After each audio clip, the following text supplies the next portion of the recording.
2025 आता सुरुवात झालेली आहे। आमची आजची पत्रकार परिषदेचं प्रमुख उद्दिष्ट तेच आहे। आजच्या या पत्रकार परिषदेला उपस्थित असलेले तालुका अध्यक्ष भाऊसाहेब पाटील, ज्यांच्यावर शहर आणि नगरपालिकेच्या संदर्भामध्ये आम्ही जबाबदारी दिलेली आहे, ते असे भाऊसाहेब पाटील, त्याचबरोबर आमचे शहराध्यक्ष समाधान पाटील, राष्ट्रवादी काँग्रेसच्या महिला तालुका अध्यक्षा सोनालीताई देऊळकर, शहराध्यक्षा सन्मान्य निर्मलाताई, त्याचबरोबर आमच्या स्वातीताई पवार, मंगेश सावळे, नितीन भांबरे, ओबीसीचे तालुका अध्यक्ष आमचे रविभाऊ महाजन, त्याचबरोबर सोबत असलेले आमचे खुशाल भाऊ, मंगेश सावळे, राजूभाऊ राठोड, उपस्थित सर्व पत्रकार मित्रांनो, खऱ्या अर्थानं आता वातावरण इतकं तापलेलं आहे, आमच्यापेक्षा सर्वात जास्त रिपोर्ट हे तुमच्याकडे असतात। महत्वाचं म्हणजे गेल्या 2 वर्षापासून राष्ट्रवादी काँग्रेस पक्ष हा महायुतीत सत्तेमध्ये आहे।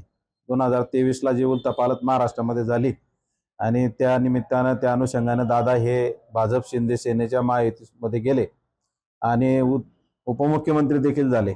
त्याचबरोबर 1 वर्षानंतर निवडणुका झाल्या, निवडणुकीमध्ये परत महायुतीला चांगलं बहुमत मिळालं आणि त्या बहुमताच्या जोरावर आज परत महायुतीची सत्ता आपल्या महाराष्ट्र राज्यामध्ये आहे। आणि त्या अनुषंगाने सगळीकडेच विचार असा चालला आहे की महायुतीची सत्ता परत या स्थानिक स्वराज्य संस्थांच्या, मग नगरपालिका असतील, नगरपंचायती असतील, स्थानिक स्वराज्य संस्थांमध्ये ते याच्यानंतर जिल्हा परिषद, पंचायत समिती आणि मग महानगरपालिका होतील, अशा प्रकारचं निवडणूक आयोगाने जाहीर केलेलं आहे। परंतु आता नगरपालिकांच्या निवडणुकांचा बिगुल काल वाजला आणि त्याआधी ही तयारी नगरपालिकांच्या संदर्भामध्ये 40गाव मध्ये सुरू आहे। 40गावला आता लोकनियुक्त नगराध्यक्ष पदाची थेट निवडणूक संपूर्ण राज्यात होणार, त्यामुळे ह्या निवडणुकीमध्ये अतिशय मोठ्या प्रमाणात चुरस होण्याची शक्यता 40गाव मध्ये आहे। आता चुरस होईल म्हणून 40गाव मध्ये आमचं एक असं मतप्रवाह या ठिकाणी आहे, ज्याप्रमाणे निवडणूक ही महायुतीच्या माध्यमातून राज्यात 3 पक्ष एकत्र लढले, मग ते भारतीय जनता पार्टी असेल, शिवसेना शिंदे गट असेल, राष्ट्रवादी काँग्रेस अजितदादा गट असेल, असे 3 पक्ष एकत्र लढले। त्याचप्रमाणे जर नगरपालिकांच्या निवडणुकांमध्ये 3 पक्षांनी वाटाघाटी व्यवस्थित करून जर आपले उमेदवार या ठिकाणी उभे केले तर निश्चितच 40गाव नगरपालिकेवर महायुतीचा नगराध्यक्ष या ठिकाणी होईल आणि महायुतीचा नगराध्यक्ष बसण्यास कुठल्याही प्रकारची अडचण त्या ठिकाणी येणार नाही। आमच्याकडे काही सक्षम उमेदवारांचे याद्या आम्ही तयार केलेल्या आहेत, कारण 36 वार्ड आहेत, 18 प्रभाग आहेत आणि 1 लोकनियुक्त आहे। आता लोकनियुक्त समजा वाटाघाटी ज्यावेळेस येतील त्यावेळेस लोकनियुक्त कोणी घ्यावा, किती जागा कोणी खाली घ्याव्यात, काय घ्याव्यात, हा पुढचा भाग झाला। परंतु आज आमच्याकडे ज्या जागा आमच्या आहेत त्या जागांची मागणी आम्ही जे महायुतीचे आमदार या ठिकाणी आहेत, जे नेतृत्व करतात, ते सन्माननीय मंगेश दादा यांच्याकडे राष्ट्रवादी काँग्रेस पक्षाच्या वतीने मागणी करणार आहोत की दादा, आमच्या एवढ्या जागा आहेत आणि या जागा सन्मानपूर्वक आमच्या पक्षाला मिळाव्या म्हणून आपण महायुतीमध्ये या ठिकाणी लढू शकतो। अन्यथा जर समजा आमच्याकडे एक ठिकाणी काय झालंय, 4-4, 5-5 उमेदवार त्यांचे देखील आहेत, आमच्याकडे देखील आहेत, कुठल्याही ठिकाणी एक जागा असल्यामुळे एकाच माणसाला उमेदवारी त्या ठिकाणी देता येईल आणि मग बंडखोरी होऊ नये, फाटाफूट होऊ नये किंवा मग पक्षाच्या विरोधात जाऊन कोणी कुठे काम करू नये, या दृष्टिकोनातून जर माहिती झाली तर ते अधिकच चांगल्याच राहील। परंतु जर समजा भारतीय जनता पार्टीकडे त्यांनी जर सांगितलं की आमच्याकडे सगळेच उमेदवार आहेत आणि आम्ही पूर्णच्या पूर्ण उमेदवार लढवू, तर त्यावेळेस मात्र राष्ट्रवादी काँग्रेस पक्षाकडे देखील उमेदवार आहेत आणि मग राष्ट्रवादी काँग्रेस देखील त्यावेळेस ज्यावेळेस आमच्या जागांचं जो समन्वय आहे तो समन्वय नाही झाला, तर मग त्यावेळेस राष्ट्रवादी काँग्रेस देखील वरिष्ठांच्या आदेशानुसार, जसं आता माणिकराव कोकाटे साहेब आपले विद्यमान मंत्री जे आहेत त्यांच्याकडे राष्ट्रवादी काँग्रेस पक्षाची जळगाव जिल्हा प्रभारी पदाची धुरा आहे, त्याचबरोबर माजी मंत्री सन्मान्य अनिल दादा आहेत, सतीश अण्णा असतील, देवकर अप्पा असतील, आमचे जिल्हाध्यक्ष संजय भाऊसाहेब पवार असतील, अशी सगळी मंडळी बसून आम्ही निर्णय घेऊ आणि निर्णय घेतल्याच्या नंतर जर राष्ट्रवादी काँग्रेस पक्षाला वेळ आलीच तर मग आमची देखील स्वबळाची तयारी त्यावेळेस असणार आहे। परंतु तोपर्यंत आम्ही महायुती होईल हाच दृष्टिकोन समोर ठेवून आज सगळ्या वाटाघाटींचा हा फॉर्म्युला या ठिकाणी ठेवणार आहोत।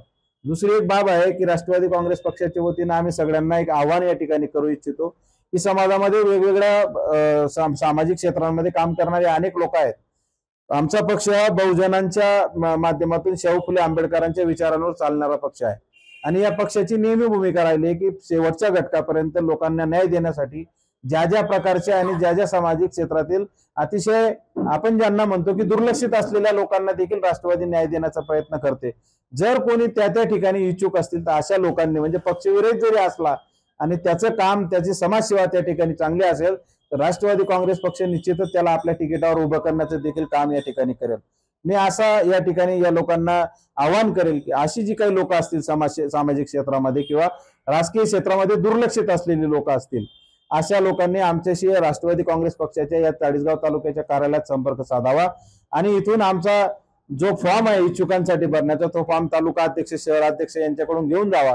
आमच्या ही आपली पत्रकार परिषद झाल्याच्या नंतर आमची एक डेडलाईन ठरेल, त्यानुसार जी उमेदवार आहे याची चाचपणी होईल आणि या चाचपणीनुसार जेवढे लोक आहेत आमच्याकडे जे फॉर्म भरले जातील त्यांच्या मुलाखती आम्ही जिल्ह्याचे जे नेते आमचे अनिल दादा आहेत, त्याचबरोबर संजय भाऊसाहेब आहेत, देवकर आप्पा आहेत, सतीश अण्णा यांच्या उपस्थितीने मुलाखती त्या ठिकाणी पार पाडू. मुलाखतींना जी संख्या आमची येईल त्याच्यात आता इलेक्टिव्ह मेरिट फार महत्वाचं आहे, कारण गर्दीपेक्षा म्हणजे तुमची क्वांटिटीपेक्षा क्वालिटीला देखील महत्व दिलं जातं. क्वांटिटी जमा करण्यापेक्षा क्वालिटीची जी माणसं आहेत, जी आमच्याकडे संख्या येईल त्या संख्येचा प्रस्ताव आम्ही महायुती म्हणून या ठिकाणी जो आपला प्रबळ पक्ष म्हणून आहे आणि जिथले आमचे आपले जे नेते आहेत महायुतीचे तालुक्याचे आमदार माननीय मंगेश दादा यांच्याकडे तो प्रस्ताव आम्ही ठेवणार आहोत. आणि या प्रस्तावाच्या माध्यमातून महायुती झाल्यास ठीक, मी जसं आधी सांगितलं, नाहीतर मग राष्ट्रवादी काँग्रेस देखील आम्हाला आमचं चिन्ह घराघरापर्यंत पोहोचवायचं आहे. कारण कुठल्याही पक्षाला त्याचा पक्ष कार्यकर्त्यांना त्यांचा पक्ष वाढवणं, त्या पक्षाला पुढे नेणं ही आमची जबाबदारी आहे. म्हणून आणि निवडणुका कार्यकर्त्यांच्या आहेत. कार्यकर्त्यांच्या निवडणुकीमध्ये आता काय होतं, नेत्यांच्या निवडणुकीमध्ये महायुती झाली, 288 जागा संपूर्ण महाराष्ट्रामध्ये 3 पक्ष लढले. तिघांनी आपल्या ताकदीप्रमाणे वाटा वाटून घेतला आणि त्या ठिकाणी आज सत्तेमध्ये आहोत. तसंच आपापल्या ताकदीप्रमाणे चाळीसगावमध्ये जर एकमेकाला वाटा दिला तर निश्चितच समन्वयाने या निवडणुका महायुतीच्या माध्यमातून लढवल्या जाव्यात, अशी राष्ट्रवादी काँग्रेस पक्षाच्या वतीने आमची या ठिकाणी भूमिका आहे.